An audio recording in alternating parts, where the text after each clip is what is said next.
Previously on the Idaho BDR. Riding through the 100+ miles of the Magruder Corridor marked a significant moment on this route. It represented the crossover between the southern and central regions of Idaho, all the way to the Panhandle and northern tip, and ultimately Canada. But nevertheless, we still had a long way to go.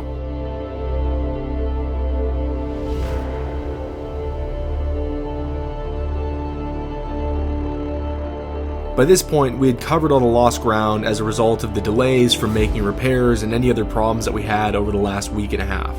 But not by much. If I were doing it all over again, I probably would devote more time to Magruder. But if we were going to make it to the Canadian border in the 2 weeks that we had given ourselves, we were going to have to keep moving. So we only spent 1 day and 1 night in the Magruder Corridor.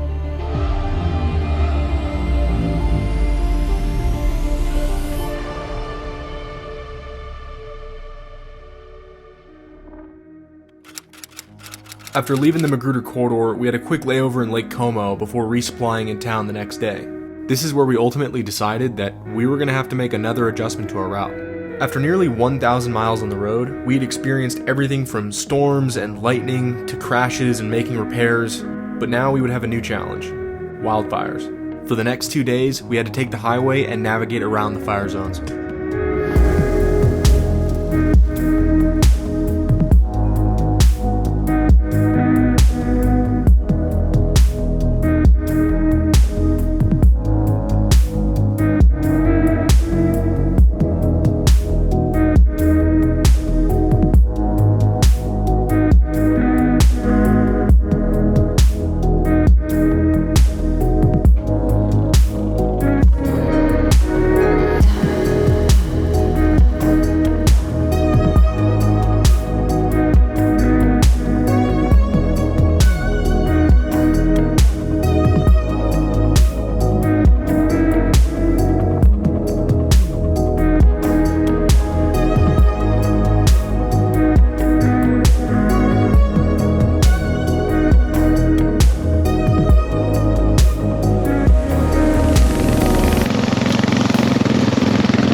Oh, it's a reservoir. I'm super down with that. I don't know where those campgrounds are. They're not there. But we've made it. We're going to make it to Grandad Bridge in the reservoir. There's camping there. We just went fucking far. I haven't eaten in hours. I'm excited about that. It's been another long day in the saddle.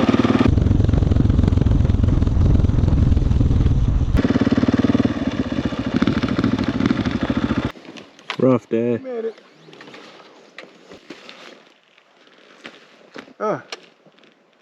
Not mine. We'll use this one. Oh. That was a long ride.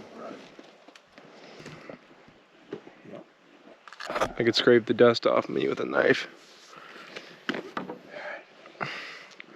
Long frickin' day.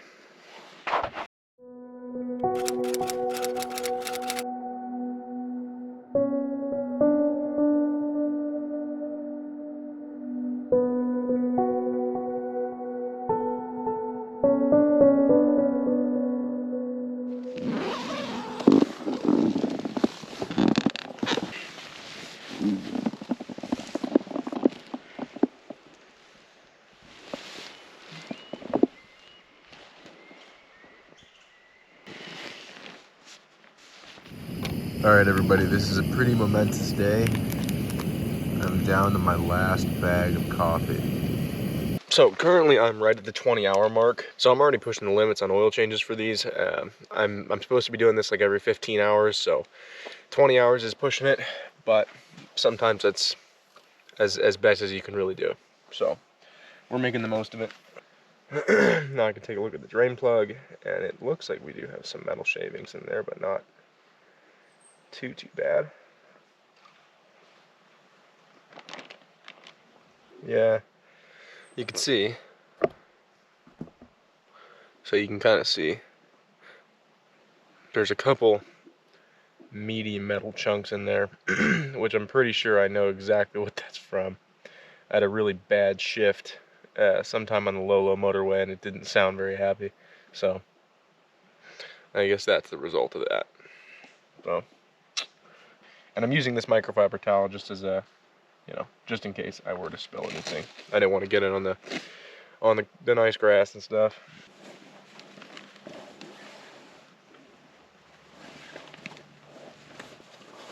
All right, large mesh filter is looking pretty good.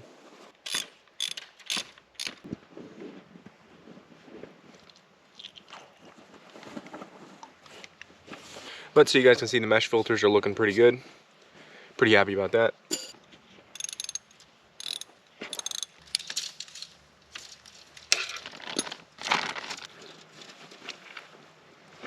There we go.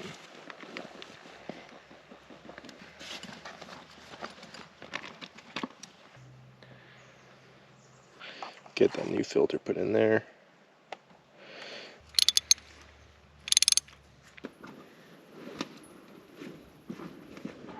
And now at the end of this oil change, you can see I have all my old used oil stored back in this container. I have anything that was exposed to used oil stored in a separate safe bag. So that's going to include my oil filter, the bag that I used to capture the oil, any of my towels, anything that got oil on it. All said and done, there's no oil leaked on the ground. Give you guys a close-up so you know I'm not lying to you guys, because I know the comment section is going to be filled with people that are going to say, you missed it, you dropped oil on the ground. No, I didn't. Same workspace. Nothing has changed. All right, we got fresh oil filter. Bike's all loaded up, looking good. Finally, we can push on to Wallace. You can see Canada. Super excited, guys.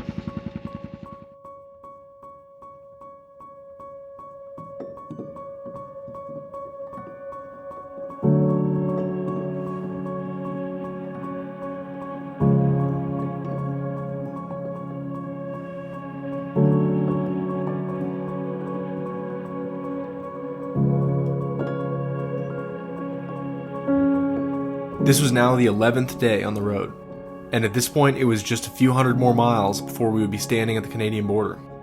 But a lot can happen in only a few hundred miles, and we still had a few landmarks to hit. At this point in the journey, it seemed like spirits were high, everything was under control, and it was smooth sailing to the end. Though the only thing of concern was, it seemed as if every mile further that we got up north, the smoke in the air seemed to get thicker, and it began to pool in the valleys around us. But at that point, I wasn't really concerned. The only thing I really cared about at that point was we were going to Wallace, I had a hotel room and a shower ahead of me, and as far as I cared, that was the only thing that mattered. By that point, I'm pretty content with long days in the saddle. We're talking 8 to 12 hours just pushing straight through.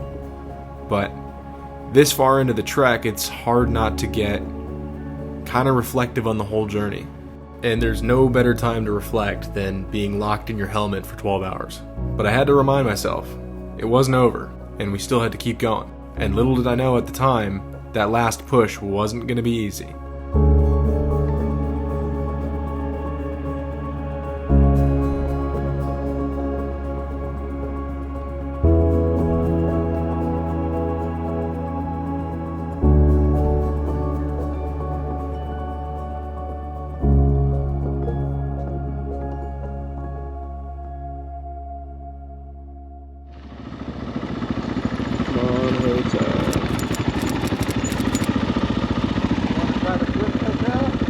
Sure.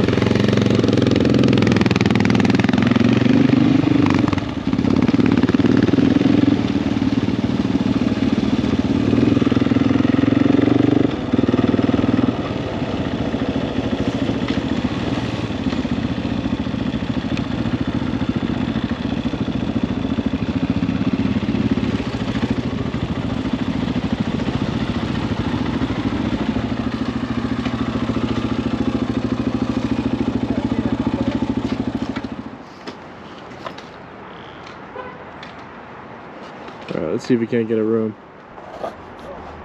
Up next on the Idaho BDR.